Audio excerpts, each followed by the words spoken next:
Bonsoir tout le monde. Donc, je m'appelle Vincent Bozo, je suis cofondateur de la startup Matchmore.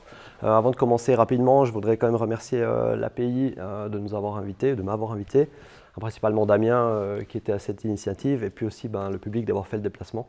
C'est toujours chouette de pouvoir échanger. Je me réjouis de l'apéritif pour l'apéritif, mais aussi pour pouvoir discuter avec vous. Donc voilà, ce soir, la présentation elle a deux parties en fait.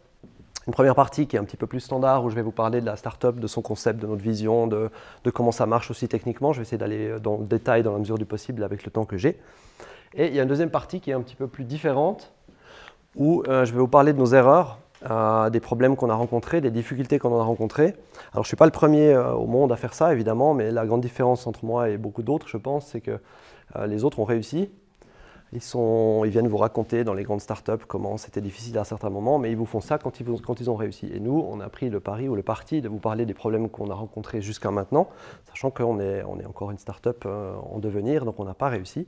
Et on a ce challenge d'apprendre de nos erreurs et puis d'évoluer. Voilà. Alors je vais commencer juste rapidement avec la vision qu'on a. Donc l'idée est très simple finalement. On pense qu'on vit dans un univers dans lequel il y a de plus en plus d'objets connectés. Ces objets connectés, ils nous entourent. On a commencé par le téléphone qui était l'objet connecté de base quand il est passé en smartphone. Ensuite, il y a eu des montres, il y a plein d'autres objets de l'IoT. Enfin, il y a un écosystème gigantesque d'objets qui grandit. Et dans ce contexte, il y a une nouvelle génération d'applications mobiles, pour l'instant mobiles, mais potentiellement après sur des montres ou d'autres types de supports, qui émergent et qui sont des applications qui sont contextuelles. Ça veut dire dont le comportement dépend en fonction du contexte dans lequel vous êtes, et très souvent, ce contexte il est lié à une réalité. Par exemple, ça peut être une position, vous vous trouvez à un endroit ou à proximité de quelque chose. Et dans ce cadre-là, on s'est donné la mission, ou on a l'ambition en tout cas, de fournir des outils qui vont drastiquement accélérer la création de ces applications, donc leur développement, leur test aussi, parce que c'est un élément important, et leur déploiement. Donc, on veut essayer de fournir une suite d'outils pour les développeurs qui va leur permettre d'être plus efficaces dans la création de ces applications et puis qui va vraiment les appuyer. Et la clé ici, c'est la simplicité. Un très rapide historique pour que vous compreniez la situation de l'entreprise, par où on est parti, où on en est maintenant. L'idée, c'est aussi de vous donner pour la deuxième partie un petit peu les clés pour que vous puissiez comprendre les difficultés qu'on a rencontrées. Donc, c'est une entreprise qui n'a pas démarré en 2005, mais qui est partie d'un premier papier de recherche en 2005. Donc, c'était une idée d'explorer cette notion de contextualisation. Ensuite, en 2011, il y a les deux premières applications qui tournaient un petit peu autour de ces concepts, qui n'étaient de nouveau pas encore dans l'entreprise, elle n'est pas encore créée à ce moment-là, qui sont Smart Campus, une application de l'Université de Lausanne, et puis SpeakUp, une application aussi autour de l'Université de Lausanne à la base, dans la première, l'idée est que vous puissiez, en tant qu'étudiant, partager votre mood, ou si vous êtes content, pas content, et les gens autour de vous vont le voir et vont pouvoir interagir ou non. Et dans la deuxième, quand on est dans une classe ou dans une salle où il est un peu compliqué de poser des questions, des personnes peuvent se manifester, poser des questions, et le professeur peut ensuite décider, ou l'orateur peut décider quelles questions il va répondre. Je ne vais pas trop m'attarder là-dessus. Ce qui est intéressant, c'est à partir de maintenant. En 2016, on a eu le fondement de l'entreprise. On a commencé par un financement InnoSuisse. Donc, on a eu un chèque CTI, chèque transfert innovation, où on a eu un peu d'argent pour explorer un sujet. Et de ce sujet, pour ceux qui connaissent InnoSuisse et les CTI en général, doit avoir un pendant scientifique ou disons d'innovation. Et nous, on a pris le pendant de la scalabilité. Est-ce qu'on est capable, dans notre solution, que je vais vous présenter après, d'être scalable et de gérer plusieurs milliers, voire millions d'objets, parce que c'est la clé d'un des problèmes. À la suite de CTI, qui s'est très bien passé, on a eu la création de la société en 2017 avec une première levée de fonds, un certain nombre d'investisseurs, de gens qui sont montés à bord, et c'est là où on a créé l'ASA, où on a réellement devenu une société, donc une vraie start-up à ce moment-là, si on veut bien. Même si à partir de 2016, on a déjà un petit peu travaillé dessus. 2018, on a eu le lancement du MVP, donc on est allé publiquement, notre plateforme est devenue publique, les gens pouvaient s'inscrire, et puis on a lancé donc, publiquement notre premier produit, ce qui nous a amené à 2019 à faire notre premier pivot, qui n'est pas un pivot sur le produit en lui-même, mais qui est un pivot sur la stratégie. En fait, la raison elle est très simple, c'est qu'au lancement du MVP, on a eu des difficultés à avoir le taux de croissance qu'on espérait avoir, on a eu des difficultés de convaincre publiquement, et lié à ça, je reviendrai aussi dans la deuxième partie, on a dû changer un petit peu de stratégie. Et donc, plutôt que de chercher à maintenir ou avoir cette plateforme publique ou grand public, on est parti sur une approche plus pragmatique qui consistait à implémenter des projets plus locaux, donc dans la région, aller avec notre technologie, mais accompagner les clients et les futurs développeurs dans leur mise en place de ces projets pour finalement intégrer notre technologie. Donc Matchmore, qu'est-ce que c'est? Parce que je ne vous ai toujours pas dit ce qu'on fait vraiment. Donc on est parti sur un concept, un mot qu'on a inventé pour l'occasion, qu'on a appelé le géomatching. Et en fait, pourquoi on a inventé ce mot? C'est parce que c'est vraiment la manière la plus simple de décrire ce qu'on fait. C'est finalement un match, donc une correspondance liée à la géographie. Donc ça peut être au sens large, comme j'ai dit avant, ce n'est pas forcément l'endroit où vous êtes, mais c'est peut-être en rapport à quelque chose d'autre, donc le contexte. Et puis l'idée, c'est que on puisse facilement, avec notre plateforme, faire matcher des gens, des services, des objets en fonction de leur position ou leur emplacement et du contenu qu'ils proposent. Et on voit sur les deux animations, par exemple, dans celle de gauche, il y a un match qui se fait dans les gens qui sont intéressés dans le football, mais pas dans le tennis, c'est pour autant qu'ils sont au même endroit. Et dans l'exemple de droite, il y a des matchs aussi qui se font en fonction d'une localisation pour les gens qui souhaitent aller manger au restaurant, mais pas pour ceux qui veulent aller boire juste un café. Donc, ces deux petits exemples. Quels outils on propose pour le développeur finalement? Donc là, je vous parle à nouveau sur la plateforme publique, donc, qui sont disponibles maintenant. Premièrement, on a cette plateforme as a service qui est cloud-based, sur laquelle vous pouvez vous connecter, créer votre compte, etc., retrouver toute la documentation, et ensuite qui fournit une API REST. Et cette API, elle vous permet en tant que développeur de gérer ou configurer ou interagir avec l'entier de nos objets. Donc on a en fait toute la partie publique, elle sert vraiment d'interface finalement avec notre système et on peut tout faire via cette API REST. Ensuite, comme on s'adresse principalement, on l'a dit, on a commencé par le segment des mobiles parce que c'était le premier angle d'attaque facile, c'est les objets connectés que tout le monde a et c'est là où il y a un grand marché. On a fait un certain nombre de SDK pour les plateformes mobiles et ces SDK, ils permettent aux développeurs qui les utilisent de simplifier finalement l'intégration de notre système à leur application. Sachant que, de nouveau, s'ils ne veulent pas utiliser ou si on ne veut pas utiliser un SDK, on peut tout faire via l'API REST. Donc, si vous voulez utiliser un SDK qui n'existerait pas ou travailler sur une plateforme qui n'a rien à voir, vous pouvez facilement faire aussi l'intégration. Et pour terminer, on a une troisième partie d'outils qui j'ai mis en gris un petit peu parce qu'elle est un peu bancale pour l'instant. C'est sur la partie simulation, la partie testing. En fait, l'idée, c'est la couche d'après. C'est de fournir aussi aux développeurs un moyen de tester. Et là, il y a un gros challenge parce que, évidemment, quand vous développez une application géolocalisée ou contextualisée qui ne concerne qu'un mobile, c'est relativement simple. Vous pouvez, votre simulateur, faire bouger votre mobile virtuellement, vous pouvez faire un certain nombre d'actions. Par contre, quand vous commencez à avoir beaucoup de ces objets qui se déplacent, c'est que vous voulez jouer les scénarios plus compliqués, du genre quelqu'un se balade à New York et passe dans un shop et on veut qu'il ait le match et ensuite on veut pouvoir le connaître et on veut pouvoir le débugger. Eh bien, on a besoin d'un outil un peu plus compliqué et on a mis en place ce FOMO. Donc c'est un outil qui est en devenir. Je reviendrai aussi peut-être après dans la deuxième partie. Ok, quelques exemples d'applications. Je vais juste en montrer une comme ça. Je passerai rapidement sur les autres. Donc c'est le genre d'application qu'on peut faire avec notre plateforme. Donc là, c'est un exemple d'application de recherche de taxi. Le use case est très simple. On veut faire une app, donc le développeur veut faire une app pour les particuliers qui sont en recherche d'un taxi dans une ville. Le prérequis, c'est qu'on veut savoir quand un taxi passe à proximité avec un certain range où je me trouve maintenant. Et je veux mon taxi évidemment maintenant et pas demain après-midi. Et de l'autre côté, le conducteur de taxi peut aussi utiliser l'application pour dire maintenant je veux être disponible ou je suis disponible jusqu'à telle heure. Donc en fait, vous avez bien compris, ça ressemble beaucoup à Uber, mais c'est un bon exemple de ce qu'on peut faire avec notre plateforme. Dans le même genre d'applications qu'on peut faire avec notre plateforme relativement facilement, on a toutes un certain nombre d'applications connues, typiquement Tinder, j'ai dit Uber, on peut avoir Pokémon Go. Donc on a toutes ces applications qui sont liées généralement à l'endroit où vous vous trouvez et puis à ce qui vous entoure. J'ai mis deux autres exemples, mais je vais passer à travers maintenant parce qu'on n'aura pas le temps. En termes d'architecture, que vous compreniez, j'ai repris l'exemple de cette application Taxi Finder, et puis une architecture, enfin comment cette application s'inscrit dans notre architecture et dans son architecture métier. Donc si on veut bien, à gauche vous avez le mobile avec l'application qui tourne dessus, au centre vous avez notre plateforme, et puis à droite vous avez le back-end applicatif de Taxi Finder. Et les relations sont relativement simples. On a premièrement l'application qui va dialoguer avec notre système, donc elle va pouvoir fournir ses updates de position, par exemple, dans le cas présent. Elle va pouvoir créer un certain nombre d'informations, elle va pouvoir souscrire à l'information.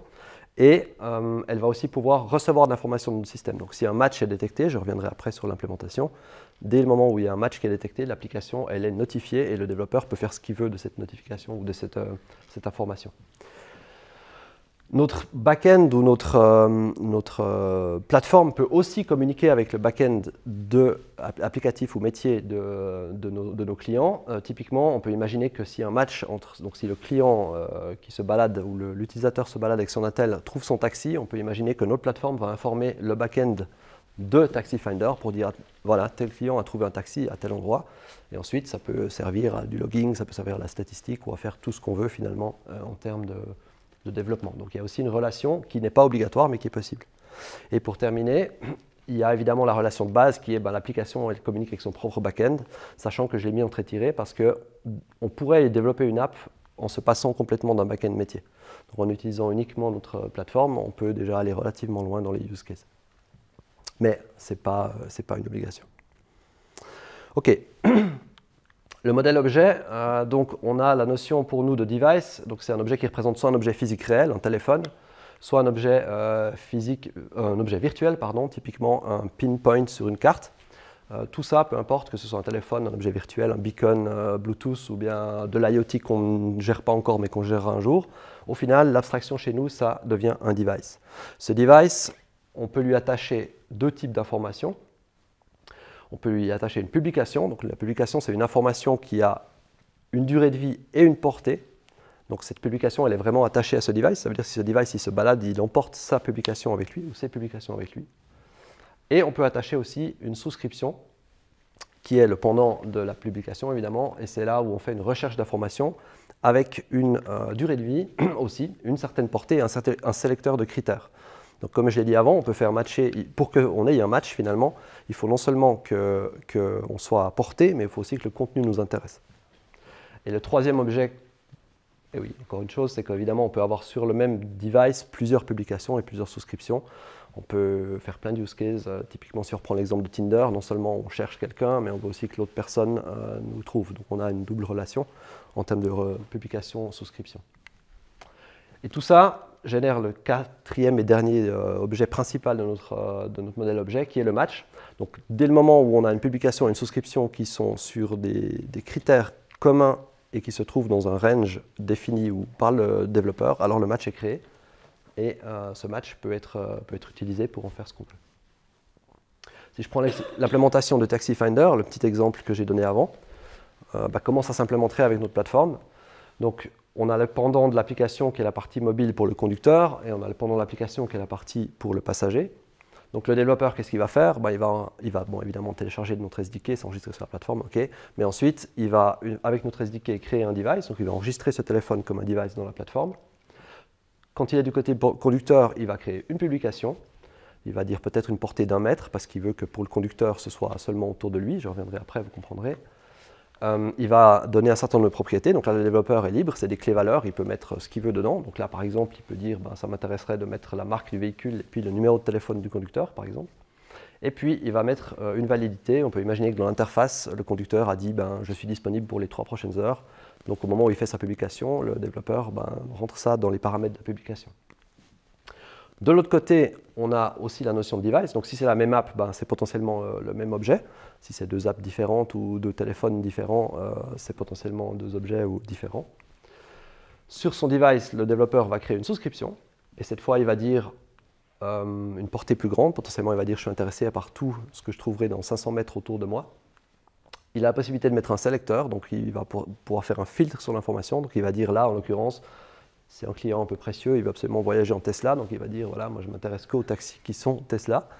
Et puis une validité de 15 minutes, parce que si je trouve personne d'ici 15 minutes, ça ne sert plus à rien. Voilà. Et ce qui va se passer, c'est la petite image ici, à partir du moment où les deux vont être apportés, vous avez bien compris qu'on a la bonne marque, on a la bonne portée puisqu'on est à moins de 500 mètres, et donc on génère un match. Ce match, il est poussé par notre système sur l'app mobile du passager pour le coup. Donc notre SDK, en fait, le développeur peut s'abonner aux événements. Notre SDK va notifier le développeur qu'il y a eu un match. Puis ensuite, le développeur en fait ce qu'il veut. Typiquement, il pourra afficher un bouton en utilisant le numéro de téléphone qui est dans le match pour dire ok, si tu veux, je t'ai trouvé un taxi, si tu veux l'appeler, appelle-le. Voilà. Est-ce qu'il y a déjà des questions? Peut-être je les prends à la fin, ça va être plus simple à la fin. Ok. On va passer à la deuxième partie. Nos erreurs. Donc, avant de commencer, j'ai mis une citation. Alors, je suis pas forcément. C'est facile de mettre des citations au Google et puis c'est super, on trouve des citations pour la présentation. Mais celle-là, c'est vraiment une citation qui m'a suivi depuis un certain temps. Ça a été dit par quelqu'un de ma famille il y a très longtemps. Et au début, je n'avais pas compris. Et je pense qu'elle prend un peu tout son sens maintenant. Et cette citation, elle dit que l'expérience est une lanterne accrochée dans le dos qui n'éclaire que le chemin parcouru. Et pour moi, on peut la comprendre de plusieurs manières. Une première manière de la comprendre, c'est qu'il faut faire l'expérience des choses pour les comprendre ou pour pouvoir les vivre. Donc, c'est hyper important de faire l'expérience.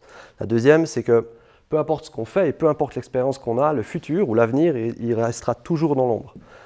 On peut avoir toutes les certitudes qu'on veut, on peut avoir fait toutes les expériences qu'on veut, on ne sait jamais vraiment où on va et il faut y aller et il faut découvrir le chemin. Et puis, la troisième manière dont je la comprends, c'est aussi que parfois les erreurs elles peuvent paraître un peu stupides avec le recul parce qu'on sous-estime l'expérience qu'on a acquis pendant qu'on pratiquait les choses et en fait, on se retrouve à sous-estimer enfin à ne plus être dans le bon contexte ou dans le même contexte qu'on était à l'époque quand on a fait ces erreurs. Je vous donne un exemple concret, je ne sais pas s'il y a des parents parmi vous, mais c'est exactement l'exemple.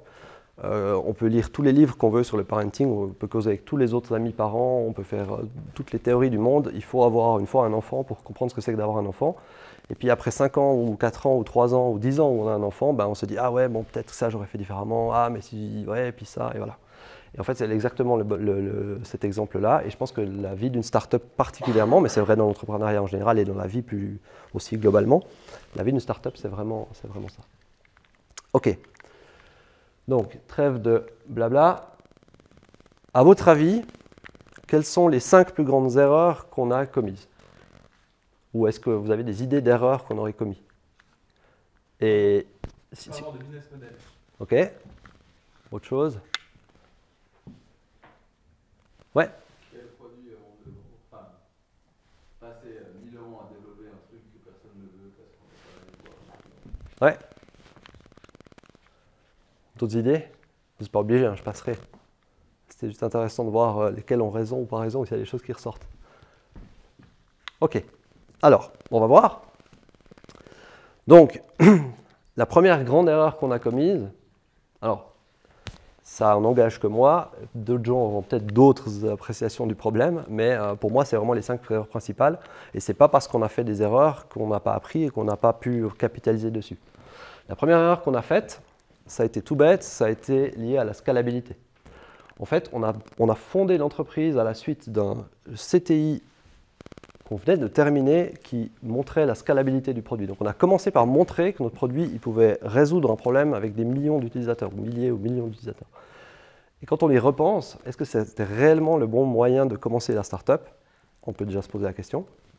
Et deuxièmement, le deuxième effet qui se coule ou un peu pervers de la situation, c'est que ça a aussi donné un espèce de mood pour la suite et pour la création de la startup. On s'est trouvé dans une phase de création de produits où on avait toujours ce focus sur la scalabilité, sur la valeur technique, sur la partie back-end, sur tout ce qui est vraiment très caché, interne. Et on a mis beaucoup moins d'emphase sur ce qui était public. Et la conséquence, on la voit ici. On a passé, donc si vous regardez, on a passé une année sur le sujet quand même. Puis après, je vous dis, on a continué. Pourquoi au final? Ça, c'est notre site web maintenant public. Si vous regardez dans la page feature, vous allez à un moment donné trouver en bas Scalable Architecture. Alors vous allez dire, ouais, mais il est stupide. S'ils ont mis autant de temps, pourquoi il n'a pas mis Scalable Architecture devant? Parce qu'on a fait ça au début. C'est un des premiers trucs qu'on allait raconter aux gens avec qui on parlait. On leur disait, vous savez, notre système, il est scalable. Puis nos gens ils disaient, ouais, bravo. Et on s'est rendu compte que ce n'était pas une clé. Bien sûr, c'est important, mais les gens prennent ça pour granted et ce n'est pas forcément un atout de vente. En tout cas, on n'a pas réussi à le vendre comme ça. Ok. La deuxième erreur, et ça rejoint ce qui a été dit, c'est qu'on est venu beaucoup trop tard sur le marché. Si vous regardez ici, donc on a démarré la société en 2016, on a lancé le produit publiquement en 2018. Ça veut dire qu'on a passé à peu près 2 ans dans notre grotte, entre nous. Alors c'était cool, hein, on a fait plein de choses, mais dans notre grotte, entre nous, à définir le super produit qui est génial et qu'on va confronter bien sûr au marché quand il sera prêt. Mais maintenant, il n'est pas prêt parce qu'en fait, il faut vite qu'on rajoute ça. Puis en fait, il faut vite qu'on finisse ça. Et puis si on rajoutait ça, ça serait super. Et donc on s'est retrouvé dans cette situation où pendant presque 2 ans, on n'a pas vraiment pu être confronté au marché. La deuxième erreur, donc cette citation d'un des fondateur ou financier de LinkedIn qui dit « Si vous n'êtes pas gêné par votre produit ou la première version de votre produit quand vous la mettez sur le marché, c'est que vous avez lancé trop tard. » Ok. La troisième erreur, elle peut paraître un peu contre-intuitive, c'est que je pense qu'on a eu trop d'argent. Et on peut se dire, mais c'est stupide parce que c'est le rêve, on a de l'argent, ça veut dire qu'on a des moyens. Si on a des moyens, ça veut dire qu'on peut faire des choses. Et si on peut faire des choses, on peut avancer. Sauf que le problème, c'est que oui, bien sûr, on peut, mais trop d'argent, ça veut aussi dire qu'on est facilement dans une zone de confort. On a évidemment du coup moins de pression et plus de temps pour faire les choses. Et comme on est dans cette phase-là et qu'on a cet argent, on est tenté très facilement, et on est tombé dans ce piège à plusieurs étapes de la start-up, de développer des choses qui ne sont pas forcément justement prioritaires. On est tenté de se dire « ouais, mais c'est bon, on a le temps », ou bien de se dire « oui, mais il faut qu'on finisse ceci pour sortir », ce que j'ai dit avant. Donc ça a été, une des difficultés et ça a été une des problématiques qu'on a rencontrées. La quatrième erreur, je pense, c'est qu'on a manqué de focus. Est-ce que quelqu'un voit quelque chose là qui le dérange? Pour moi, c'est facile, je sais. Mais... Non? Ok. On a développé 5 SDK pour notre plateforme.